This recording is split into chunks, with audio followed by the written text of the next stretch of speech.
Good afternoon, everyone, and thank you for joining us on the news briefing for this Wednesday. What are the current economic conditions in Monterey County? We have gotten some good news recently about ag jobs rebounding, but what about technology, hospitality, and other economic drivers? Like other communities, Monterey County faces other challenges like high housing costs. We're going to take a closer look at these factors, what's pushing us forward, what's holding us back, and we have a great panel of speakers who are going to talk about this. I'd like to first introduce Richard Vaughn. He is our County of Monterey Economic Development Manager. We also have our Agricultural Commissioner, Juan Hidalgo, and also Uday Ram from CVL Economics. And we're going to let Richard take the presentation from here. Hi, Maya. Thanks for having us. Yes, Richard Vaughn, Economic Development Manager for the county. And so briefly, we'll be touching on the Comprehensive Economic Development Strategy for the county, the CEDS for short. And then we'll be rolling over to Juan, and then also have Uday go ahead and dive deep on the numbers and some of what Maya was alluding to. And so just a brief overview of what the CEDS is for those of you that don't know. So the CEDS is a plan that helps a region grow and thrive economically. It's created through a local planning process that includes input from community leaders, businesses, and other key stakeholders throughout the county. And the goal of the CEDS is to strengthen the local economy, make the community more resilient to changes, and set clear direction for the future growth. With all that being said, we have our current 5-year CEDS currently underway that was drafted and developed back in 2021. And we've been working on updates to that, providing specific new data analysis so that you get a snapshot of what the current economic landscape across the county is to inform new or near-term economic development planning. And so with that, our 6 goals that we've identified in the 5-year CEDS, being goal 1, to build a countywide economic development capacity. Goal 2, build, support, and retain robust and adaptable Monterey County workforce. Our goal 3, address housing shortage, affordability, and barriers to new development. Our 4th goal, foster development of growing, established, and emerging clusters. 5, to strengthen small business entrepreneurship environment. And 6th and last is to expand the regional broadband infrastructure across the county. And so recently what May was alluding to is the increase in jobs here across the county that were reported for 2024 quarter 1, with 6,618 more jobs within Monterey County, and that being led by agriculture. And I'll go ahead and I'll kick it over to Juan Hidalgo, who, direct experience with the agriculture industry and may be able to speak to more about why that happened and what led to this increase as well. Yeah, thank you, Richard. Juan Hidalgo, I'm the County Agricultural Commissioner. Really appreciate the opportunity to talk a little bit more about the numbers, and really pleased to see an increase in the number of jobs created to support agriculture, which is our #1 industry. During the pandemic, we saw decreases in those numbers. And when growers have a hard time finding labor, it really impacts our ability to produce some of the key commodities that we grow here in Monterey County that feed not only California but our nation. So it's really nice to see that there's an increase in agricultural jobs. It shows how important and resilient agriculture is here in Monterey County. And also it's great to see that there's a job increase, because for years now, finding labor has been very difficult for our growers. And, we can kind of see that as it correlates to the annual crop report. We saw some of our lowest gross production values during the pandemic years, below $4 billion for gross production in our commodities. And, there's a correlation, it seems like, between the jobs and the success of our growers here. And in the last couple of years, we have been above the $4 billion gross production value here in our county. It was $4.6 billion in 2022. It was $4.3 billion in the most recent crop report for 2023. And that one is a little bit odd because, our growers had to deal with some of the winter flooding that we experienced in 2023. So that has also some impacts on not just what our growers are able to produce, but also a direct impact on jobs and, can jobs be available for community members out there. But it's really great to see that there's an increase in the jobs that's going to continue to sustain our agriculture here in Monterey County. And with that, I think I'm going to pass it on to Uday, who may speak a little bit more in detail about the numbers and some of the trends. Yeah, thank you, Juan. I really appreciate that. And yeah, to reiterate, agriculture really is the cornerstone of the Monterey economy. And I want to zoom out and also zoom in a bit. As Richard mentioned, we did the SEDS back in 2021, and each year we do an annual update. This year we focused on technology innovation and trying to build out that ecosystem. And this doesn't mean trying to recreate Silicon Valley and Monterey County, but actually trying to help supplement and amplify sectors like agriculture and tourism and make them much more robust export industries and also a haven for new avenues for growth. So why are we talking about this? Well, Monterey needs some higher wage jobs. I mean, coming out of the pandemic, we've all seen home values skyrocket, but wages not keeping up. I mean, this has had a few impacts. Most notably, a sizable decrease in Monterey's population over the last 5 years. We've seen about 8,000 people leave and a 2.2% decrease. When we look at the kinds of people who are leaving, we're losing some of our most educated people. In the last year or so, from the most recent data in 2022, about 9,000 residents who had some college or more had chosen to leave the county. And that means we're losing talent. We're using the potential for new businesses and that robust talent pool that we would need to have higher wage jobs both supported and filled. So when we look at where we are right now, yes, agriculture has been a driver of employment growth. Since the pandemic, we've seen jobs grow 8% in Monterey County. But when we look at the composition of those jobs, about 40% of those, or 41%, are in industries that, the two export industries that we're looking at, agriculture and tourism, they pay below the median wage for the county. And then we look at something like healthcare and social assistance, a very important sector in Monterey County, given the service areas that they serve. That's an inwardly facing industry. So that's treating people that are already here. So we're seeing that money recirculate in the county. We're not bringing money from outside the county in. So the idea is to try to figure out how do we create new industrial bases that are more robust, less inclined to be disrupted during things like pandemics or environmental hazards, stuff that gives us a more round-the-year industrial base. And that can mean a lot of different things.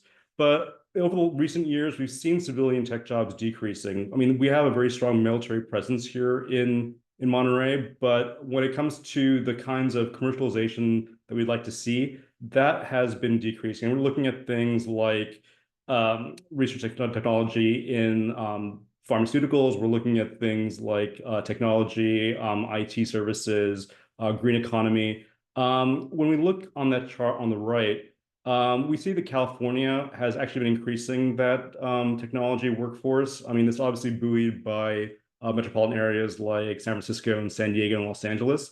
But even if we compare Monterey County to its neighbors along the Central Coast, Monterey County does lag behind Santa Barbara, San Luis Obispo, and there's not a really good excuse for that in a lot of ways. I mean, to use one of the terms that our stakeholders in the VC world would say, like, this is a severely under-leveraged ecosystem. When we look at all the assets we have in Monterey County, obviously, marine research development has been very robust for years now with MBARI, with Moss Landing Marine Lab, the introduction of the Stanford University Hopkins Marine Station. We've had advanced air mobility with Joby, with DART, and a growing ag tech sector. I mean, right now, the agriculture sector is more of a consumer of ag tech, but there's no reason why, given the startup potential, that Monterey County can't be a leader in that space. And then we also have very, very strong workforce development capacity when we look at Hartnell College, neighboring Santa Cruz, UC Santa Cruz, and then Cal State Monterey University Bay, and even local community colleges on the peninsula. What we could also maybe focus on a bit more is trying to figure out how do we leverage some of that capital and potential in the Defense Department. I mean, there's not a lot of technology transfer happening right now, but that doesn't mean we can't have more dialogue and use some of what's happening at the Naval Postgraduate School and their emerging innovation center and other parts of the defense sector to buoy some of the civilian capacity in tech innovation. So what are some of the challenges we're facing? Unlike some of the neighbors up north, there isn't a very strong history or a strong infrastructure for entrepreneurship in Monterey County. There are a lot of components, a lot of pieces that are in place. They just haven't really coalesced around a single vision, or nor is there a roadmap to help develop that. We've seen a lot of movement in recent years. We've got the new Monterey Bay Tech Hub, which is a tri-county initiative. And we're seeing a lot more activity, again, in recent months and years, especially with the increase in venture capital coming down into the county. As I mentioned before, we're seeing a bit of a narrow talent pipeline. If you look at the chart on the right here, a lot of the educated STEM type employees that we'd like to see, they're concentrated like in the prime workforce level, which is around the 40 to 64-year-old age demographic. We look at something like San Francisco, which is not, again, something that we want to necessarily emulate from soup to nuts.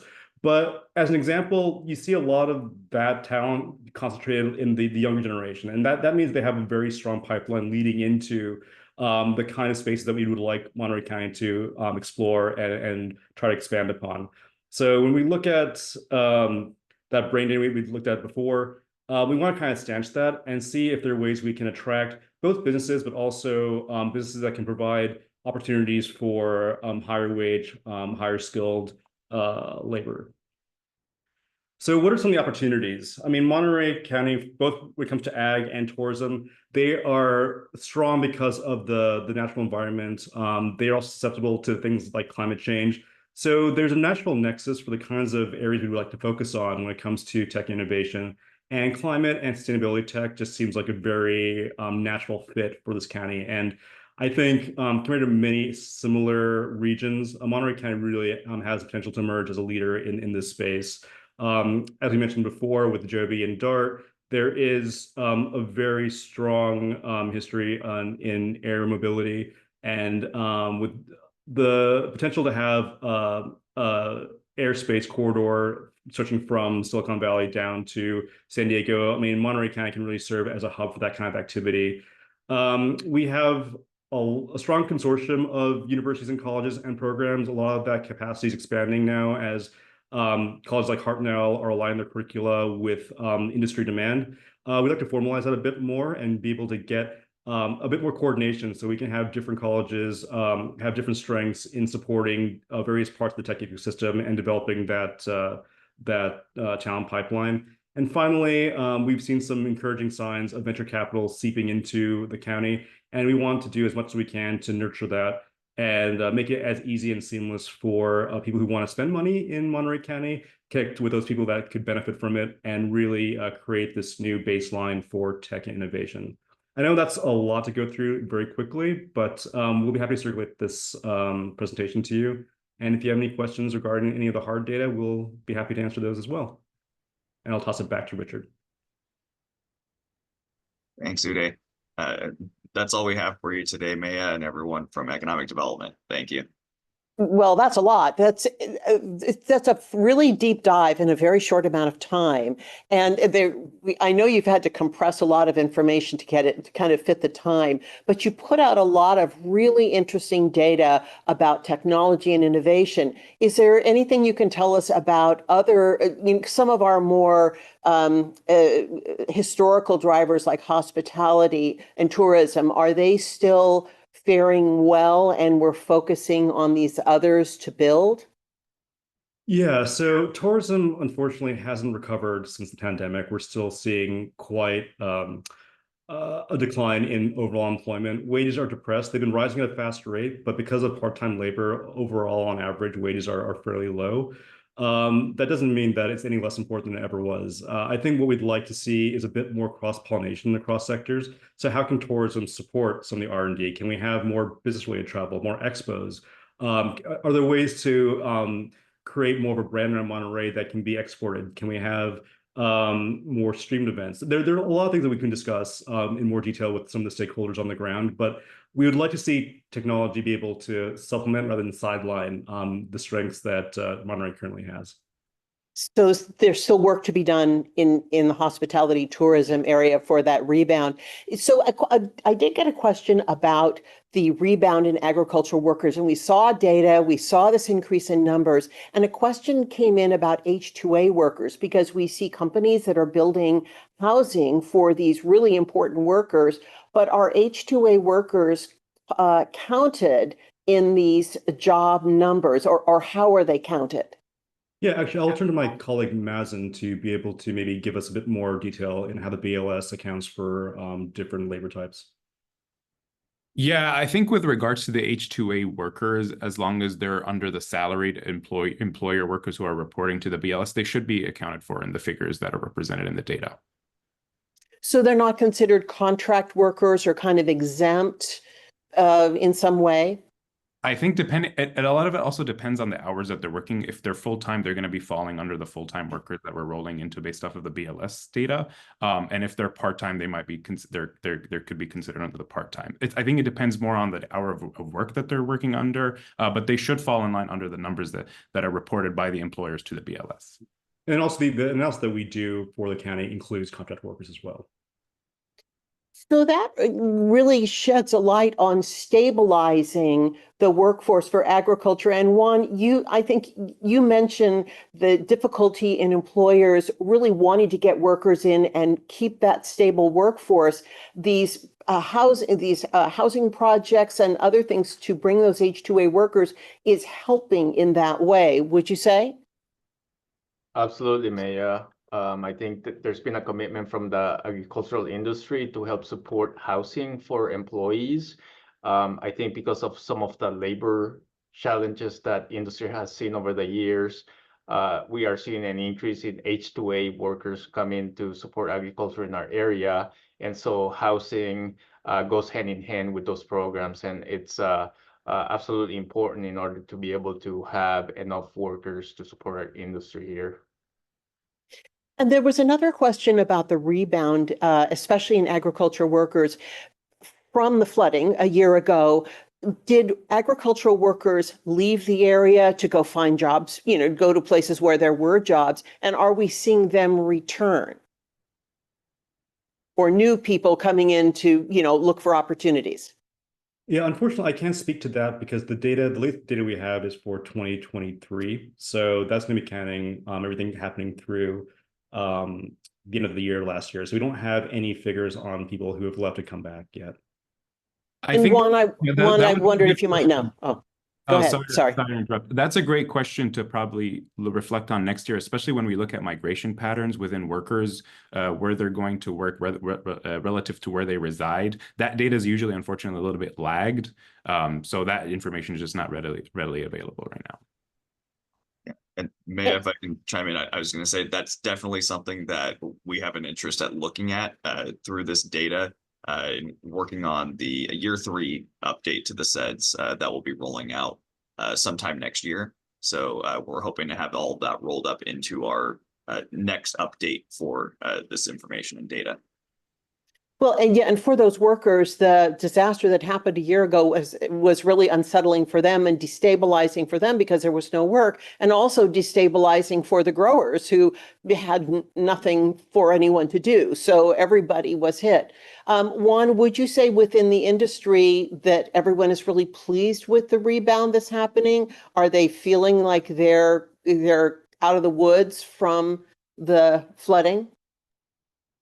Yeah, thanks, May. I think generally we are seeing that this year, after all the flooding we saw last year, is more of a normal agricultural year for us. The weather was really seasonal. The spring wasn't cold like last year. And so we're seeing more of a common pattern when it comes to planting and harvesting that is more common for our area. So that's great to see. So I think whether we are out of the woods yet, I wouldn't say that's entirely the case. I think, there was a lot of damage from the storms last year that I think some of our growers are going to continue to deal with for some time to come. But I think generally from what we are seeing in our region, things are more normal than what we experienced last year. Well, that's the good news. And I think that was all the questions that I had coming in. And on that happy note, we'll wrap up the briefing. Thank you all so much for providing this information, a really great insight into our current economics and our needs and challenges. Thanks everyone for joining us on the news briefing this week. Our next briefing is next week, and we'll see you then. Thank you.